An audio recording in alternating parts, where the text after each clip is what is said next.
Bonjour à tous, je voulais faire une vidéo pour vous parler un peu du pagne et des tissus africains. Et pour avoir juste une petite discussion au-delà de l'esthétique, un peu pour vous parler justement de comment est-ce que ces merveilleux tissus et puis peuvent avoir un impact et puis sont tellement importants et tellement importants qu'on valorise notre art, qu'on valorise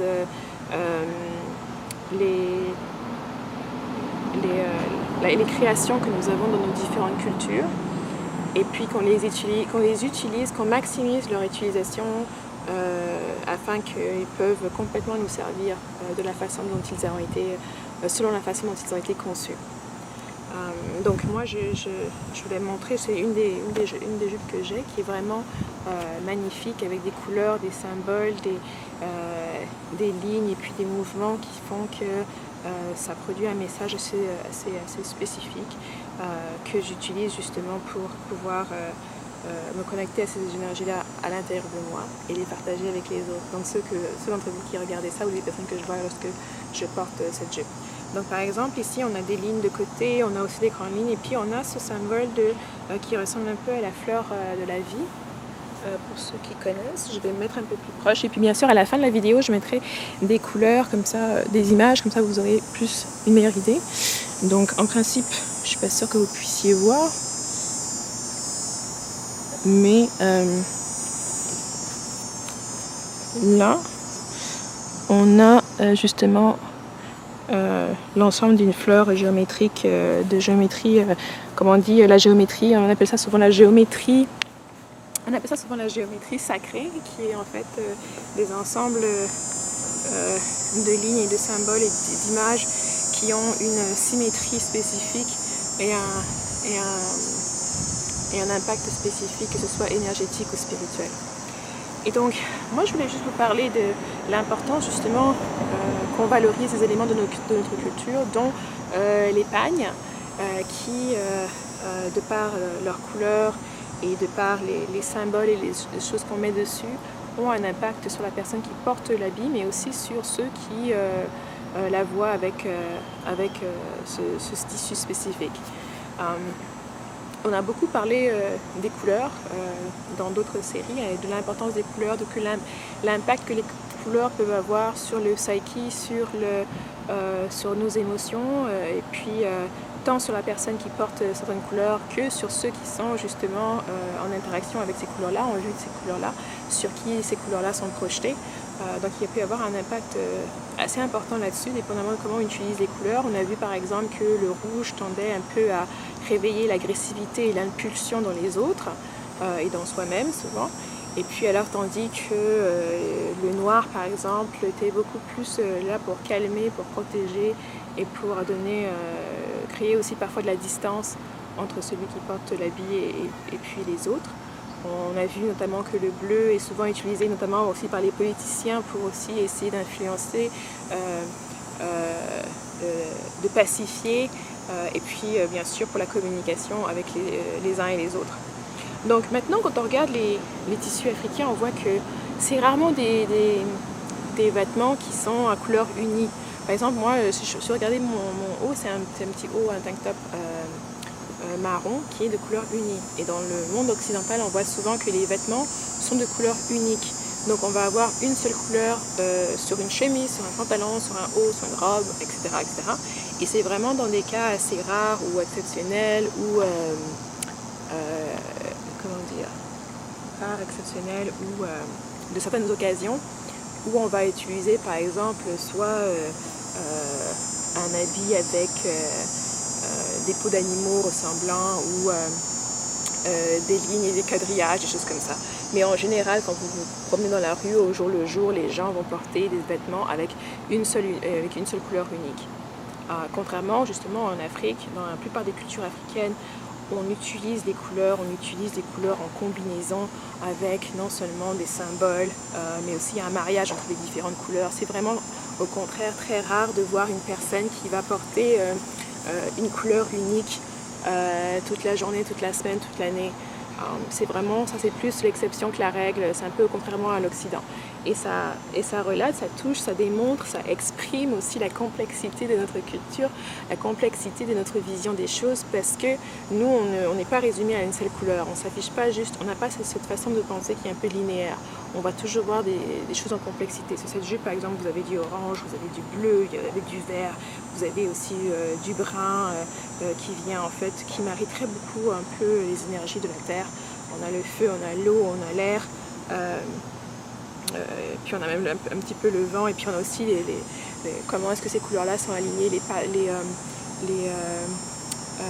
les symboles qui sont utilisés, comment les lignes sont agencées, etc. Donc pour nous, c'est une façon d'exprimer la complexité de notre vision des choses, mais aussi la complexité de notre interaction et expérience sur cette planète, dans ce multivers. Et donc, je voulais un peu que vous ayez une réflexion là-dessus en regardant justement le pagne, que ce soit le pagne moderne ou le pagne traditionnel, avec un peu cette perspective de la complexité qu'il apporte, de la complexité qu'il traduit de notre façon de penser, de notre façon d'agir avec le monde, qui montre un peu sa différence par rapport à l'Occident. Donc quand on regarde les vêtements, comme je l'ai dit tout à l'heure, les vêtements qui sont mentionnés avec une seule couleur, où les couleurs en fait sont quelque part divisées. On va avoir, dépendamment des saisons, une couleur qui va être plus dit à la mode que d'autres. Donc il y a un peu ce sentiment, cette vision de division, où on divise des couleurs, on les sépare, on les isole, alors que dans la culture africaine, les couleurs un peu se marient entre elles. Les couleurs s'harmonisent entre elles, on les utilise vraiment, on s'indulge dans les couleurs, on s'indulge aussi dans nos expressions qui sont dites chaleureuses, qui sont dites vraiment, qui traduisent un peu la complexité de notre être.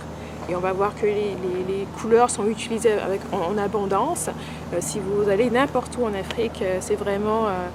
surtout dans les endroits plus traditionnels, vous n'allez jamais voir quelqu'un qui est habillé entièrement en noir tous les jours, ou alors quelqu'un qui est habillé entièrement en jaune, etc. C'est vraiment toujours, nous, le pagne africain d'ailleurs, c'est même, vous n'allez pas trouver un pagne juste noir, à moins que ce soit pour mettre en dessous d'un autre pagne, ou que ce soit pour une occasion spécifique. Mais c'est vraiment rare. La règle, vraiment, c'est vraiment d'indulger dans les couleurs, d'utiliser et de maximiser les couleurs et ce qu'elles nous apportent dans la vie de tous les jours. Donc, si on disait déjà tout à l'heure que il y a un avion qui passe, si on disait déjà tout à l'heure que les couleurs ont un impact sur nous, sur notre personnalité et sur ceux qui nous entourent lorsqu'on les porte. Donc là, on va voir que lorsqu'on utilise plusieurs couleurs à la fois, on est vraiment en train de mettre la barre beaucoup plus haut en termes de savoir comment est-ce que le mariage de ces couleurs-là vont avoir l'impact, quels vont être cet impact-là et comment est-ce que les gens vont le recevoir. Et je pense que cette expression qu'on retrouve dans le pagne et dans les tissus africains se retrouve aussi dans nos interactions les uns avec les autres. Quand on a par exemple cette chaleur à accueillir, cette hospitalité qui est vraiment nôtre, ce complexe de regarder justement la famille comme une unité avec une étendue très fluide, où on peut avoir nos meilleurs amis peuvent devenir vraiment faire partie de la famille de façon littérale et non pas dans un contexte idéaliste. On voit vraiment que la complexité de rapports interpersonnels se retrouve vraiment dans le pagne. Après, il y a un peu dans l'historique le fait que c'est pas tous les pagnes qui sont portés par tout le monde, c'est pas tous les différentes couleurs et symboles qui vont aussi être à l'utilisation de tout le monde aussi. Il faut savoir reconnaître que certains pagnes sont réservés à certaines classes, sont réservés parfois aussi à certains groupes spirituels, etc. Et c'est quelque chose à découvrir, c'est quelque chose à prendre en compte, parce que si on veut vraiment comprendre la spiritualité et l'essence des pouvoirs qui sont derrière le pagne, ou les tissus africains, il faut aussi s'immerser dans la culture qui les produit, dans la culture qui les a créés, qui les énergise et qui les garde vivants. Et donc, il y a beaucoup de cultures, que ce soit partout dans toute l'Afrique, il y a beaucoup de cultures où certains pagnes sont réservés à certaines classes, à certaines choses. Et donc c'est pour ça qu'il faut faire attention lorsque dans ceux parmi nous qui sont restés très à l'Occident ou qui sont même restés au pays mais qui se tournent plus vers l'Occident vont commencer à être avoir l'impression qu'on peut porter ce qu'on veut quand on veut, où on veut. Ce qui n'est vraiment pas le cas. Je pense qu'il faut prendre le temps de mieux connaître les choses, d'approfondir et de comprendre parce que tout comme on doit s'habiller d'une certaine manière pour aller au travail, pour aller au tribunal, pour aller à la piscine, on doit aussi comprendre que dans nos propres traditions, il y a certaines manières de s'habiller, dépendamment de où on va, dépendamment de qui on va rencontrer, que ce soit de rencontrer royauté ou dépendamment qu'on ait soi-même un certain sang royal. Donc, moi, on m'a déjà demandé plusieurs fois pourquoi est-ce que je mets pas des pagnes tous les jours et puis je mets pas tous mes habits en pagne tous les jours, etc. Moi, je vais répondre en touchant à deux sujets. Le premier, c'est que pour moi, la spiritualité est un processus qui est personnel et individuel au sein de la collectivité. Donc ça veut dire que je ne parle pas d'être indépendante, je parle d'avoir un parcours dans lequel on se découvre moi-même, on y met du travail personnel, tout en gardant en perspective les objectifs de la communauté et du peuple. Donc cela veut dire qu'on n'a pas à prouver sa spiritualité à qui que ce soit d'autre. On n'a pas vraiment à débattre de la spiritualité des autres. On peut s'aider en faisant des échanges, oui. On peut s'aider en parlant de ses expériences, oui. Mais pour moi, il n'est ici pas question d'essayer de convaincre quelqu'un d'autre de quelque chose. Il y a des choses, d'ailleurs, je vous dirais que tant que vous ne les avez pas expérimentées de vous-même, vous n'allez pas pouvoir les comprendre. C'est aussi simple que ça. Après, c'est toujours intéressant de connaître les expériences que les autres ont eues, parce que ça va vous donner peut-être un barème ou un paramètre comme repère dans votre propre cheminement. Mais moi, je prends pas part au débat. Parce que si vous avez une expérience particulière, moi je ne peux pas vous dire que ce n'est pas le cas ou c'est le cas, je n'ai pas vécu cette expérience-là forcément. Maintenant, même si on a des expériences qui sont similaires mais différentes, on peut s'engager en disant qu'elles sont similaires mais différentes et s'arrêter là. Pour moi, le débat n'est pas quelque chose de très productif. Moi, je préfère qu'il y ait un échange, c'est-à-dire vous me parlez de votre perspective, je parle de la mienne, puis on voit s'il y a des communalités ou des choses qu'on peut tirer l'un de l'autre qui vont nous faire chacun avancer. Et puis si c'est pas le cas, on s'en tient à ça. Donc j'aime pas trop me lancer dans les débats. Donc ça veut dire que moi, mon utilisation du pagne ou des tissus africains, c'est vraiment quelque chose que je fais de façon personnelle, parce qu'il sert et il soutient certaines choses que moi j'ai besoin dans mon parcours, pas quelque chose que j'impose à tout le monde. Ma spiritualité ne demeure pas dans les pagnes que je porte, ne demeure pas dans la langue que je parle, ni dans la façon que je me présente. Ma spiritualité est vraiment quelque chose qui vient de l'intérieur et qui va s'exprimer de la façon que moi j'ai vue la plus apte à le montrer de l'extérieur. Donc, que je porte des pagnes ou pas, ma spiritualité demeure intacte. C'est une chose que vous devez comprendre. Que je mange les mets africains ou pas, ma spiritualité demeure intacte. Parce que de ma perspective, la culture et tout ça, c'est une expression de la spiritualité. Et ma façon d'exprimer ma spiritualité n'a aucune limite. C'est-à-dire je peux l'exprimer de mille et une façons. Si je devais faire une vidéo sur chaque idée que j'ai pour exprimer ma spiritualité, je crois que on n'en finirait plus. Et d'ailleurs, je pense que j'ai des vidéos, je pourrais continuer à faire des vidéos toute ma vie parce que je pense pas que je tomberai à un moment donné sur un manque d'un sujet à partager ou à vous engager dessus. Mais c'était un point que je tenais à souligner. Deuxièmement, je vis en Occident. En ce moment, je vis au Canada. Et puis ma perspective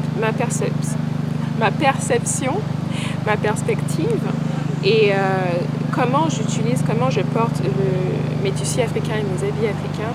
Moi, quand je les mets pour une raison très très précise. Je les mets pour une raison je suis appelée à mettre telle jupe tel jour. Donc c'est pas juste parce que en ce moment les dashikis sont en tendance, comme on dit, que je vais me retrouver en dashiki. Moi je fonctionne pas avec les tendances, vous n'avez pas remarqué déjà, moi je suis un peu je trace mon chemin moi-même, mon cheminement moi-même et puis je me suis moi-même. J'ai déjà ma ligne un peu tracée, je sais plus ou moins où est-ce que je m'en vais déjà. Donc je ne suis vraiment pas dans dans les trends et dans les trucs de groupe sans réflexion derrière. Ça ne m'apporte pas du tout, ça ne me parle pas du tout.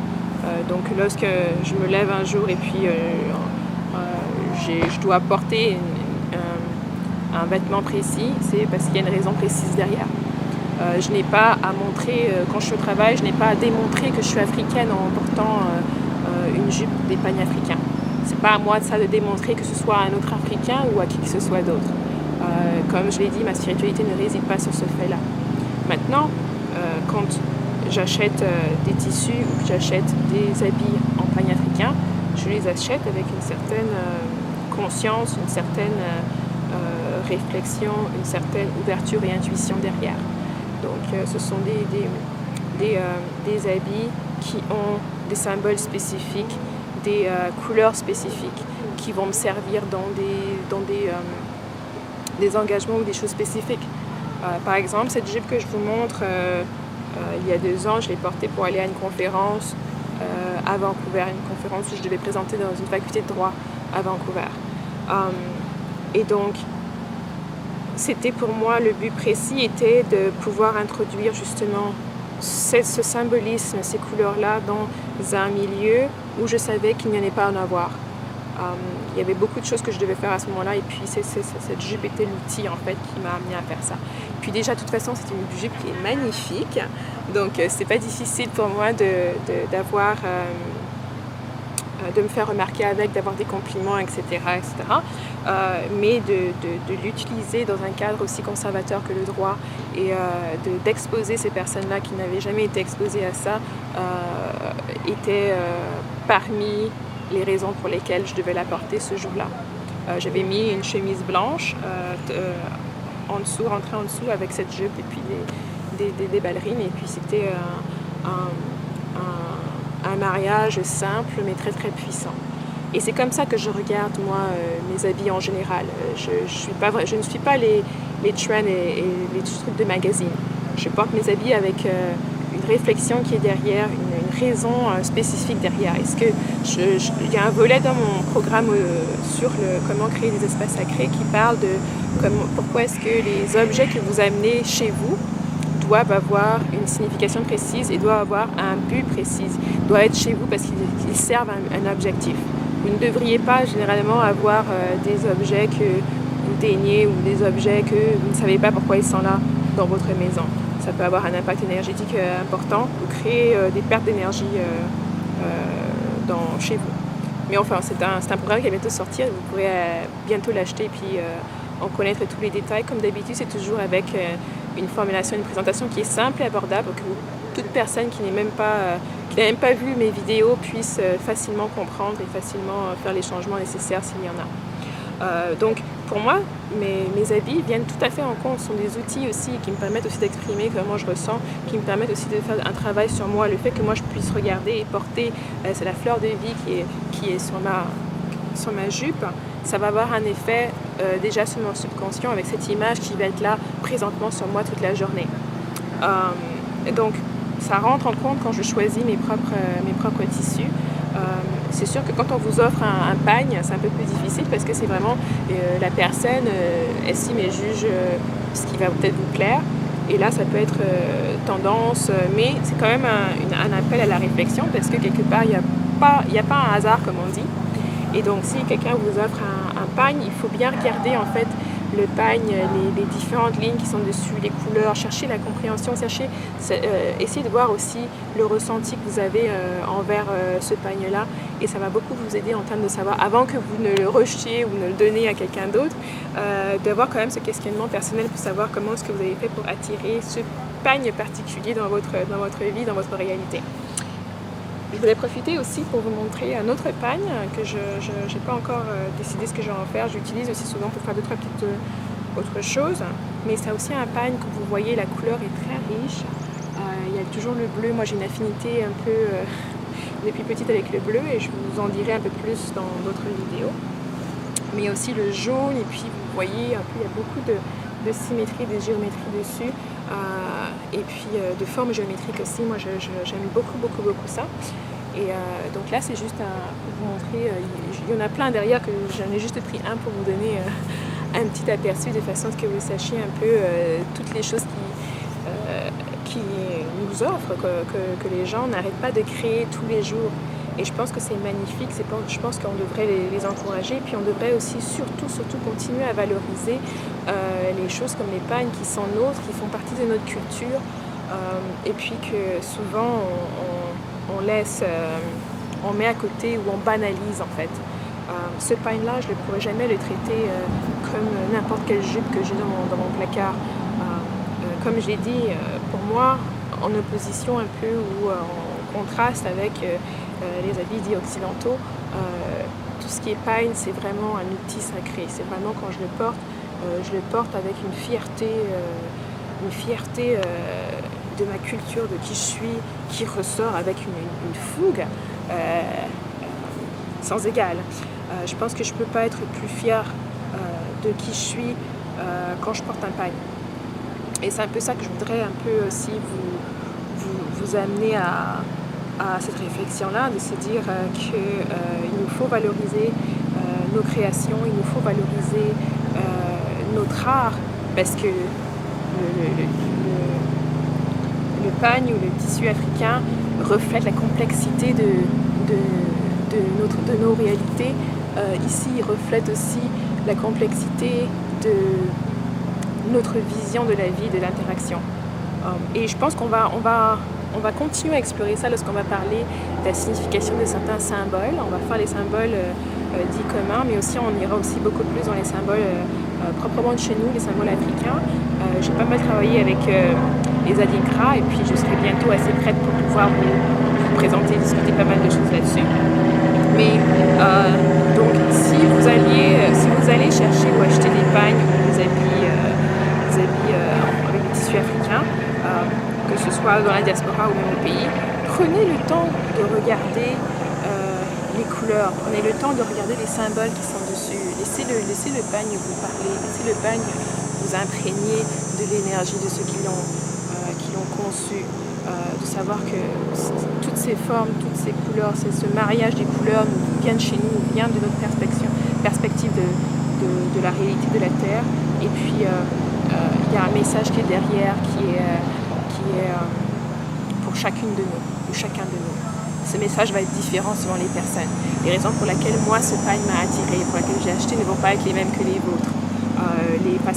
La façon dont je vais l'utiliser ou le contexte où je vais l'utiliser ne va pas forcément être la même chose que vous. À vous de définir justement, de vous connecter à ça en réfléchissant, en laissant votre intuition vous guider dans ce que le pagne lui-même vous dit.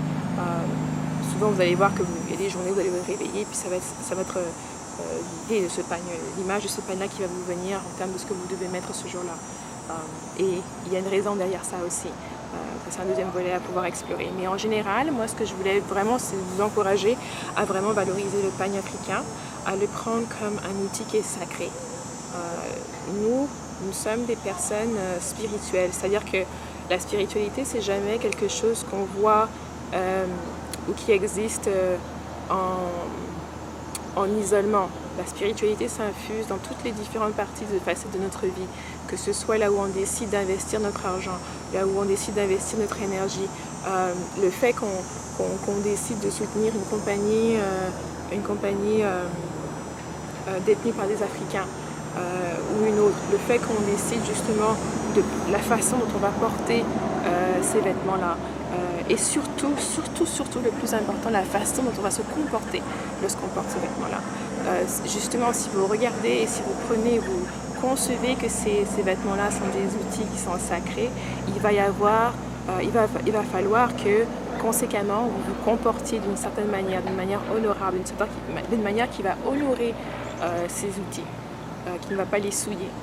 Et donc, je pense que c'est vraiment très, très important d'avoir ce côté-là, parce que beaucoup de gens, la tendance d'Ashiki de cet été, d'été passé, et puis de tout le monde qui veut se monter dedans,